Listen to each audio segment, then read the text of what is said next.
Hey, welcome back to the channel. Thank you so much for tuning in. You are watching Live Set Apart episode 15, Uncut. Now, you are really going to enjoy this episode.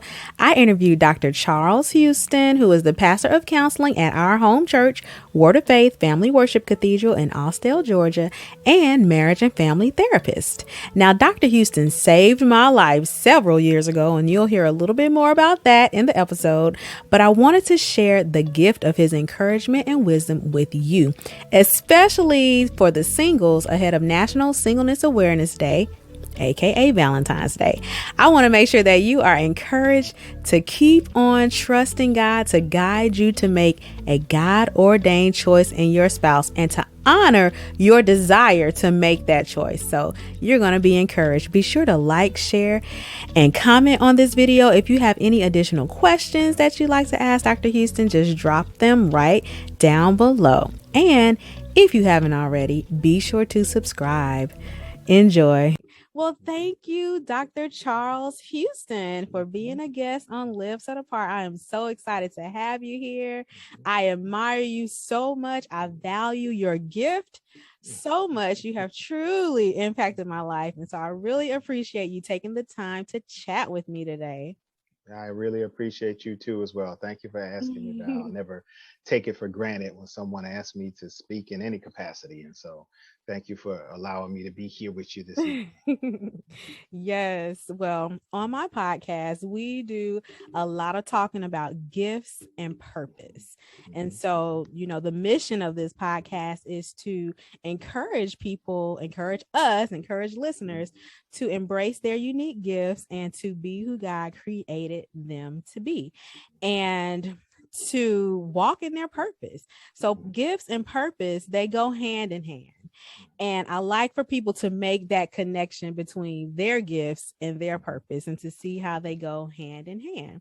So I've been so pleased to see that the guests who I have on the podcast, they actually self-identify the same gifts that drew me to them. I think that's amazing because that's evidence that they are truly walking in their purpose and using their gifts when they can identify them on their own. So tell me about your gifts and how they directly support your purpose and where you find yourself operating today.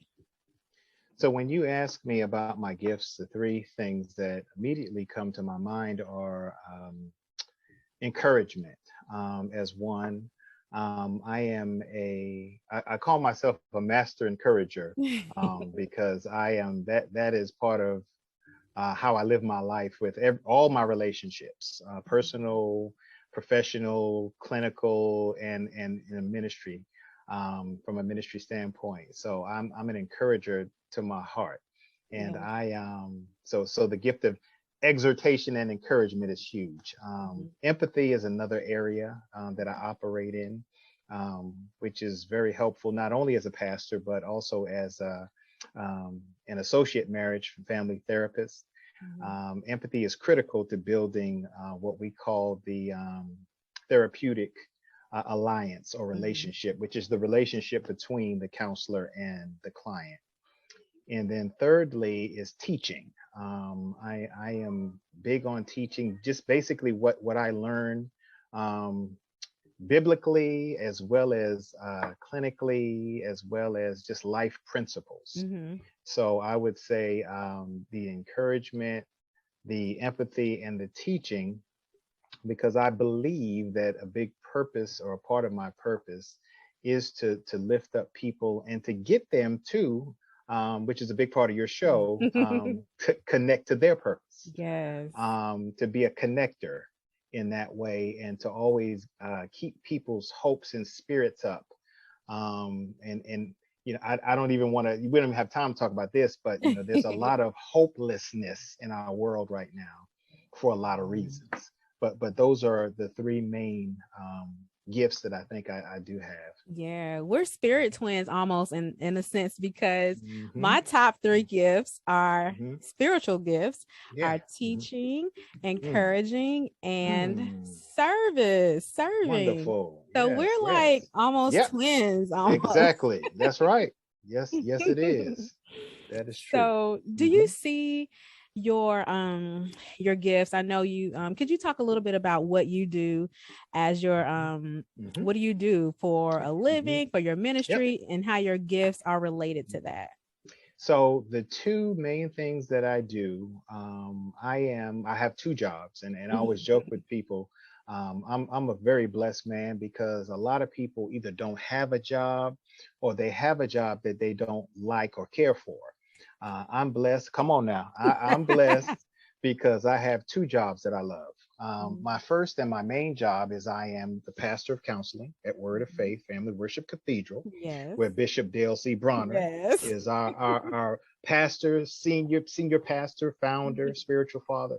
Um, and secondly, I am also I'm a graduate of Richmond Graduate University, and I am an associate marriage and family therapist working towards full licensure. Mm. And as a matter of fact, I'm in my office, my private practice office out in Hiram. And so being able to do both of those things is truly a blessing in my life.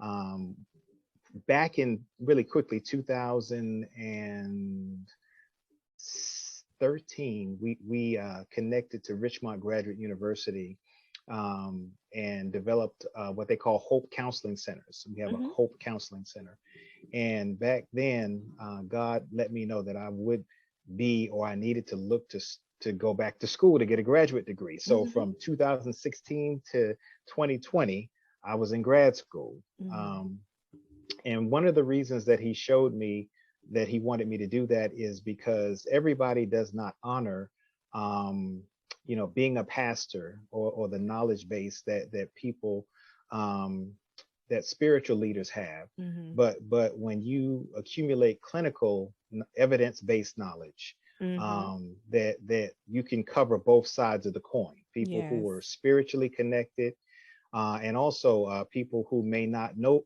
Jesus, Hmm. who listen to facts and listen to clinically based evidence.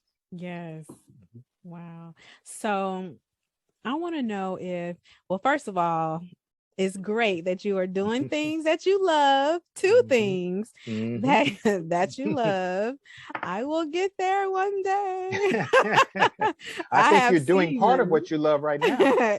Yes, yes, I'm talking about Hmm. that full time. But I have Hmm. seasons of, when Yeah. I'm Hmm. doing what I Hmm. love.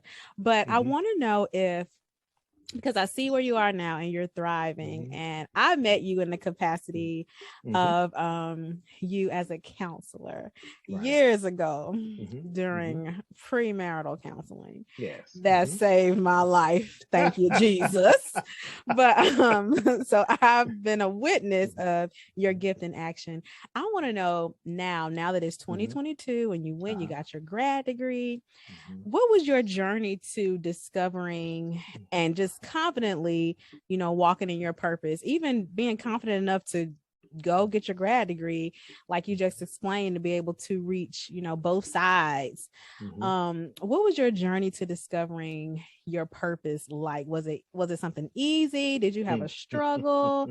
Or were you just like, yeah, this is what I'm gonna do, this is what I'm here for? Personally, I can immediately say no. It was not easy all the way at and all the time.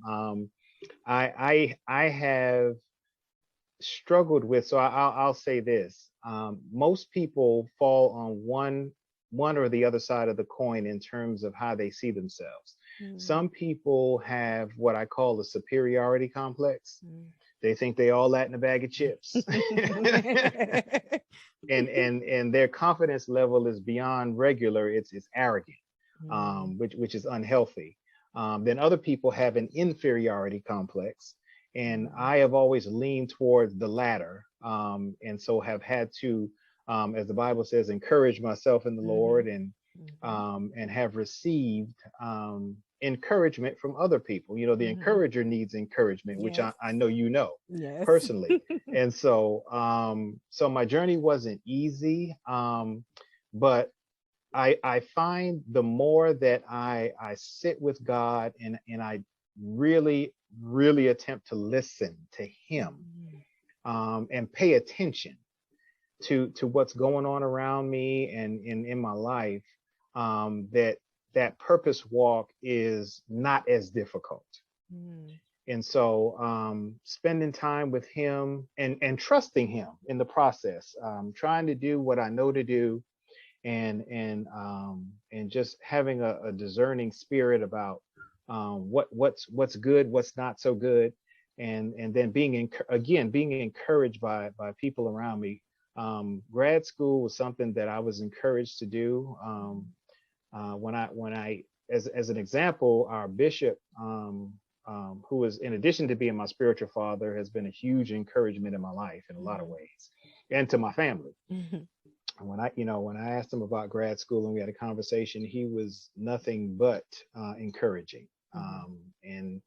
And he looked at me like he knew I could do it. You know, when I was questioning, will I be able to do this thing? And he was like, oh yeah. So just, that kind of support is another piece that has helped me to pursue purpose in the good times.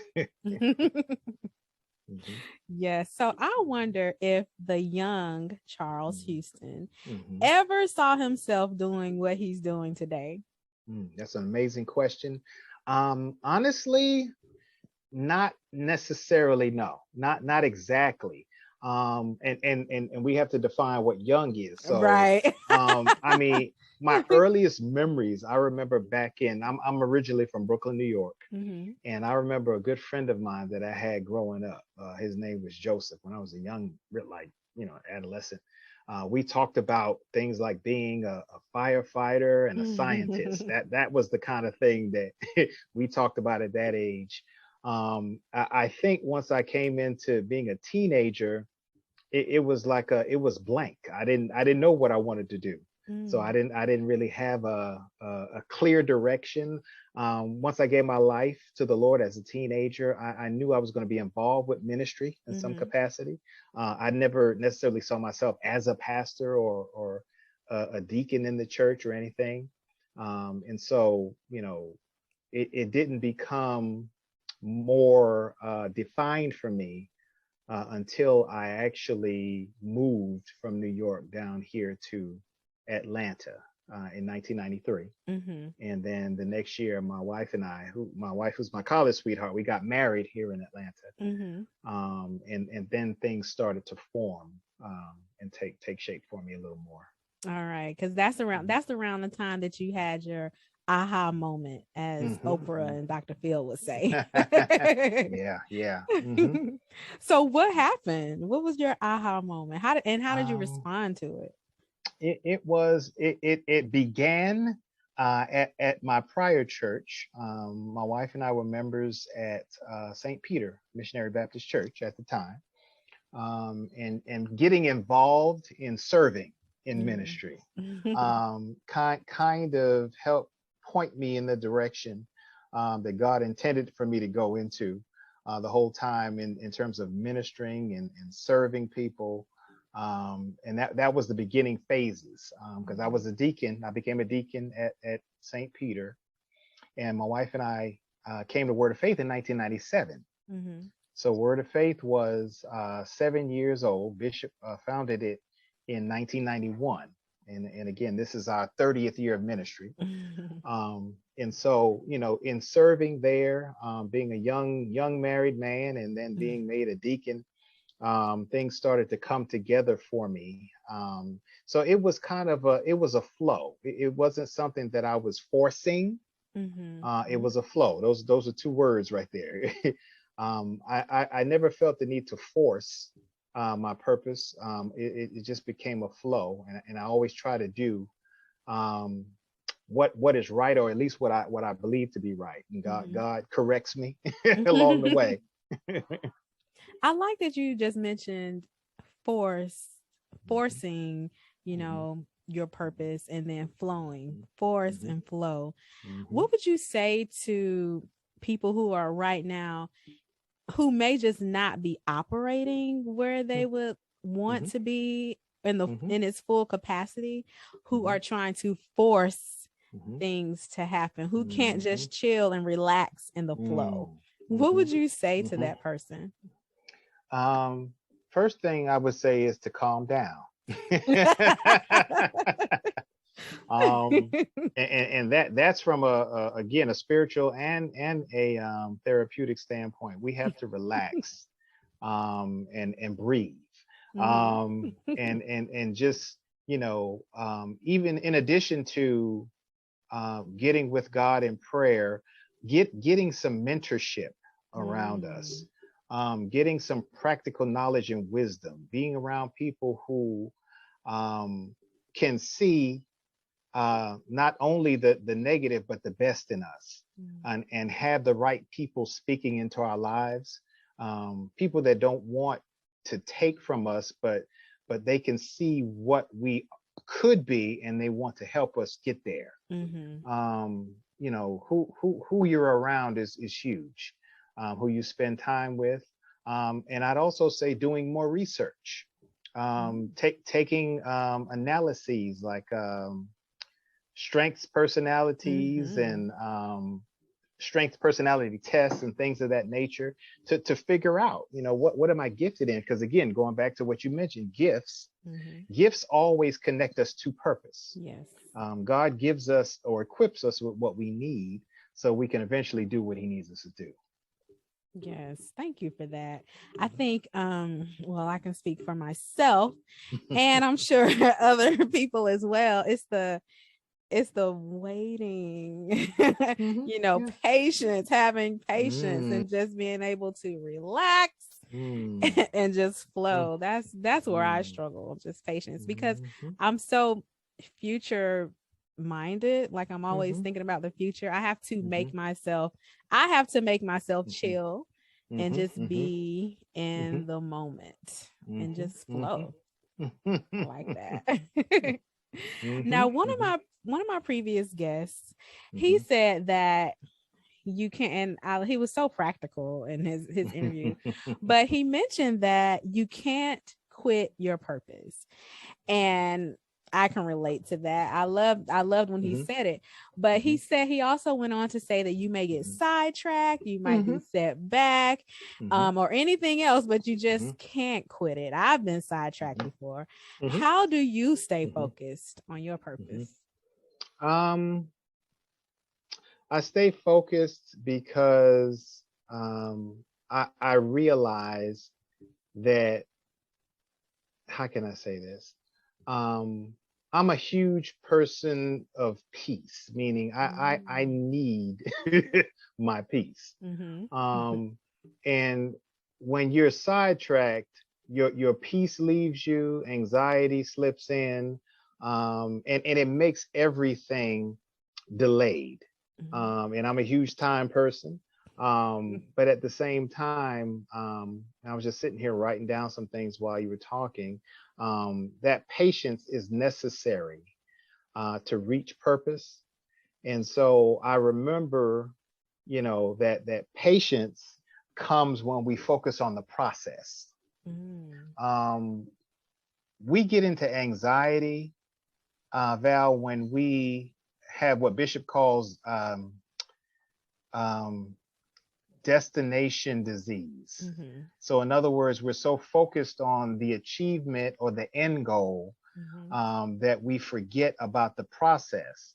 And the truth of the matter is growth doesn't take place at the end goal, but it takes place during the process.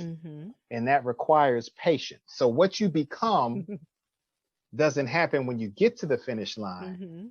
It happens in between inception and getting to the finish line. Yes. And I thank God for growth. Lord have Amen. mercy. Thank God for growth. I'm working. I'm trying to let patience have her perfect work in That's me. right. That's right. That's right. It's a requirement. Yes. Yep. Well, as I mentioned earlier, I was most impacted by the blessing of your gift during a premarital counseling course years ago. Mhm. And in honor of the quickly approaching Singleness Awareness Day, Mhm. aka Valentine's Day, I want to discuss some Mhm. of the matters of the singles that are on Mhm. the singles' hearts. So I Sure. have some Mhm. questions from Mhm. them, Mhm. and I'd like Mhm. to pick your brain since you are the expert. I You don't know, know about all that. people will heed your advice before mine because you have the degree and a relationship. So I'm gonna ask you some of Mhm. those questions. Sure. Mhm. So I want people to live set apart. I want people to embrace who they are and be who God created them to Mhm. be and use their unique gifts to change the Mhm. world in their unique way. And I know that being in right relationships, Mhm. especially romantic Mhm. ones, has Mhm. the power to make or break that. That's I correct. mean, everything that we do, every person we give access to our Mhm. lives should Mhm. be tied to purpose, Mhm. especially Mhm. when choosing your spouse. So Mhm. I'd like you to share how vital it is to consider purpose when you Mhm. are considering a spouse. Mhm. And it is phenomenally important to consider purpose. And I'll explain that this way. Most of us human beings don't seek purpose, but we seek something different, and the different that we're seeking is happiness a lot of times. Mm. And this is, we don't have enough time to talk about this tonight, but um, I'm a huge, I'm very against the concept of happiness, the way that we define it, Mhm. because people seeking happiness are seeking things to make them happy, and happiness really comes from within. Mhm. Happiness comes from what your show is about, purpose. But we don't make the connection with purpose. So going back to your question, we need to be seeking people in our lives, whether romantically speaking, Mhm. professionally speaking, or in any other capacity, who can add to our purpose and whose purpose we can align with and Mhm. help them with their purpose, especially when it comes to a romantic relationship and eventually a marriage. Mhm. Um, and so we have to change what we're looking for and how we're looking for it. Right. And it's important that we know ourselves, Mm-hmm, that mm-hmm, we have an mm-hmm, idea of mm-hmm, what our purpose is so that we mm-hmm, can mm-hmm, connect, with the right mm-hmm, person based on that. Um yeah. mm-hmm, mm-hmm. Well, we It's could a go a lot of lot of lot. It's a different. lot of meat there. That's It's a right. lot. Yeah, that's right. Yeah. There is a lot. So we need to know ourselves. We need to Mm-hmm. know our purpose if we That's want to critical. connect, with someone Mm-hmm, whose purpose is aligned. mm-hmm, Um so what can we be doing now? What should mm-hmm, we be mm-hmm, doing now to prepare ourselves? mm-hmm, I say God ordained mm-hmm, mate because that's where mm-hmm, I am mm-hmm, spiritually and mentally. That's mm-hmm, what I'm looking for, a God ordained mate. I know that everyone is not mm-hmm, doing that. Everyone doesn't mm-hmm, have that as a focus. But for those of us who are, mm-hmm, what should we do mm-hmm, now to mm-hmm, prepare ourselves for mm-hmm, our God ordained mate? Not just the mm-hmm. person we saw driving past us in a nice Mhm, car who looks mhm, good, but the mhm, God ordained mate. mhm. What we need to do is what you were just kind of speaking about. We need to become who God asks us to become, because again, it's about process. Mm-hmm.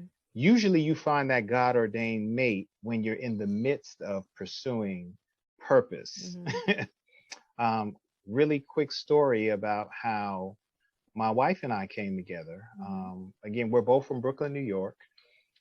We met at Syracuse University. Freshman year was 1986. and we started dating in 1988. Okay. But the way that God helped me understand that she was supposed to be my wife, number one, I was pursuing purpose. I didn't go to college to get a wife or a girlfriend. I went to get a degree. Mm-hmm. So I already positioned myself where I was supposed to be. I Mm-hmm. didn't know when I was going to college that God would also give me a wife. That's another joke that I often tell people. I got two valuable things from college. I got a degree and I got a wife. um, but because I was pursuing purpose, um, God bumped me into my wife, Mm-hmm. not literally like Bishop, but but he helped me recognize that she was to be my wife. And it wasn't right away. We were friends at first. Mm-hmm. And over time, I was looking to have a personal romantic relationship, but certain things were not working. Mm-hmm. And the person I had been dating prior to college broke up with me. Mm-hmm. And all of those things really were God ordained, even though I didn't know it at the time. See, a Mm-hmm. lot of times God will do some things that we don't want because we don't know that He has a plan to get us to what we need. Right. And so, while I was pursuing a degree in higher education, and trying to develop myself Mm-hmm. for Him, and for my purpose, He connected me to my wife. Mm-hmm. And so, for the third time, we need to be seeking to be what God needs us to be, and Mm-hmm. not what we want that we think will make us happy. Yes. Mhm, So, what do you say to the people? Because mhm, there are people mhm. who, Always people. yes, yes, the people who look at a single person and Mhm, say, mhm, you're not where you're not. This is mhm. remove God from the equation, Got it. but they just say that you're not where you need to be to have a Mhm. spouse, or you're Okay. not ready, Okay. or you still need some work done. What Mhm, do you say to those people, especially mhm, when other people can see others who mhm, aren't ready for, mhm, who aren't ready, but they mhm, are married? So I don't mhm. know if you follow me, but I got you 100%. I'm tracking really well right now. First thing I'm going to say is what's critical to what you just said is taking God out of the equation. mm-hmm, You always check your source when it comes to what you listen to. And mm-hmm, I'm not saying that you can only listen to Christian people. You right, can find wisdom in an mm-hmm, atheist, yes, if you know how to listen. But my point is, if people don't know God, then they'll give you what may be good advice, but it may not be God advice. mm-hmm, Bishop has told us this many times in the past. There's only three opinions that matter: God's opinion of you, your opinion of God, and your opinion of yourself. right. And so we have to keep in mind that everybody is heavy on opinions. But when they Yes. don't have any stake in your life, Mm. that you can't follow everything that everybody says. Even some Christian folks, you can't follow. I need you to hear what I'm saying to you. Just because Yes. somebody says they know Jesus, or they're in ministry, or they have a title, that doesn't mean that they have wisdom or Right. discernment. Mm. Only you and God really know what His intent for your life is, if we're paying attention and pursuing that knowledge. Yes. Yes. Only you and God know. Mhm, And I've experienced, being outside of the will of God in a decision mhm, that I had made in my own mind. mhm, And mhm, in my experience, the one thing that let me know that I'm outside of the will of God and I need to get my mhm, life was mhm. that there was an absence of peace. And I Mm, use that's an indicator to me amen. for everything, that I'm Correct. doing Mhm, that's outside of the will. When I don't have mhm, any peace, then I know mhm, I need to straighten mhm, up. And Mm-hmm. so what would you say is, if not peace, or if you have another, if Oh. you've experienced something else, what is a key indicator Mm-hmm. that a person is not making a God ordained choice in a spouse? Mm-hmm. Well, it first of all, let me say that what you just said is exactly the heart of what you use is your peace level, and there's a difference, and we have to, again, a definition. We have to understand um, that peace doesn't come just because you don't hear God telling you no, Mm, or you don't get a bad feeling in your flesh about somebody. You have to you have to allow some time to go mm, by and see how you, and I don't even want to use the word feel, but how you connect with somebody, because you can tell if it's something that, again, let me go back to the word flow. If mhm, this relationship flows, or if mhm, I'm forcing and trying to make it into something that it's not, mm, that's when there's an absence of peace. When you have to work harder for the relationship mhm. than you should, then that's you doing it. That's me doing it. And so I definitely utilize peace, and then a confidence that something is correct based on how it lines up with my purpose, with the Word of God. Mhm. Um, and you can determine that in relationship based on a person's character.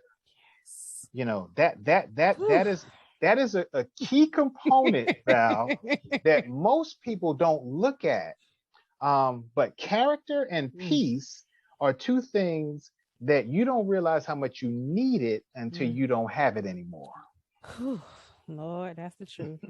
That is the truth. Character and peace. Yes. Okay, here's a quote for you. Mhm. You still have a choice, even though you are chosen. You still have a choice, even though you are chosen.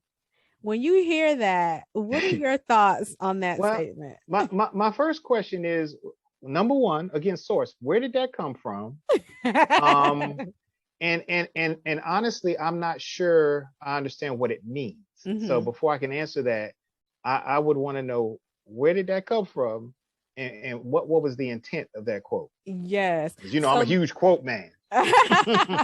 so this comes from, you know how Mhm, um women are, mhm. we, in the word we read that he who finds a wife finds a good thing. Good thing. So we are, so Hmm. men Hmm. are Hmm. pursuing and Hmm. finding a wife. Hmm. Yep. So let's say Hmm. you've been pursued, you've been Got it. found, you've Got been it. chosen, Got it. you've been chosen. Okay. But even though you've been chosen, Hmm.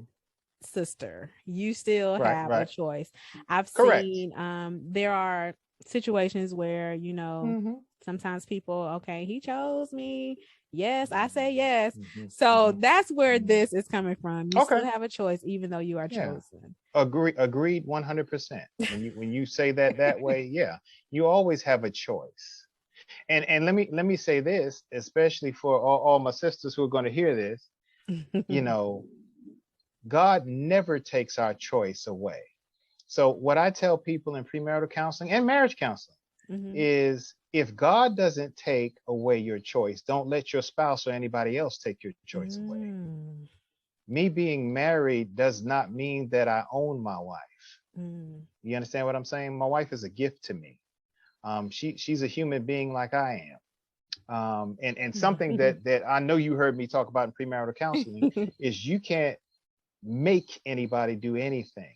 As soon as you start trying to make someone do something, you just moved out of the realm of God. Mm. You just got out of his presence, and in the flesh. Um, if he doesn't force us to do, he gave us a will. Sometimes we make good decisions, sometimes we make bad decisions. But if he does not go against our will, you don't let any other person do that either. Mm. That's Yes, important to understand. it is. Okay, well, we are running out of time, Mhm. but I want to leave the singles Mhm. encouraged, Oh especially yeah, ahead of definitely. their day that's I coming was up. single once. I was single. Yes. So before we go, could you share any Mhm. encouraging words for our single listeners, the guys Mhm. and the gals, Mhm. who Mhm. are trusting the Lord to honor Mhm. their Mhm. sacrifice and their Mhm. decision to do things Mhm. God's way, Mhm. who Mhm. may be getting a little Mhm. weary and well doing, but just Mhm. some words of encouragement. Mhm. What I would say is we need to understand that again, I mean the premise of your show is so amazing. When you pursue purpose and operate in the peace of God, it keeps you from being desperate. It keeps you from being fearful. It keeps you from all of the things that'll have you make a negative or a bad choice. Mm, Um, and it's hard to say this without sounding cliche, but we have to trust the Lord that whatever He decides for us is best for us. yes. I have to give you this quote that I never forgot from a marriage conference my wife and I went to when we were even when we were at our old church. This is one thing that the pastor said, the guest pastor that was teaching. He said, in relationships, the only thing worse than being single and wishing you were married is being married and wishing you were single. Oh, yes. We never forgot that. My Mm. wife and I, she can quote that to you right now. I never forgot that. And so I say that to my singles fairly frequently. Stop rushing to be married. You want to be in covenant with the right person, because being married just to be married it can become torture, Mm, and it can become a horror as opposed to the blessing God wants for you to be with the person He wants for you to be mm. with. Yes, yes. So Mhm, be encouraged. Be mhm, mhm, encouraged. mhm, mhm. And How let me add this: it's never too late. Even if you're 25, 35, 45, 50, it's never too late for God to connect you to the person He wants you to be with. Yes. Thank you so Mhm, mhm, much. Well, mhm, I enjoed talking to mhm, you, and mhm, I thank you again for mhm, sharing those mhm, nuggets of wisdom. mhm. I know that listeners appreciate them as well. Thank you so much. Again, you keep doing what you're doing. I see you stepping out on faith and doing this and other things. And like I told you off camera, I'm very proud of you. And so you continue to pursue your purpose Yes, thank and share the you. testimony as God continues to bless you. Thank you. Mhm.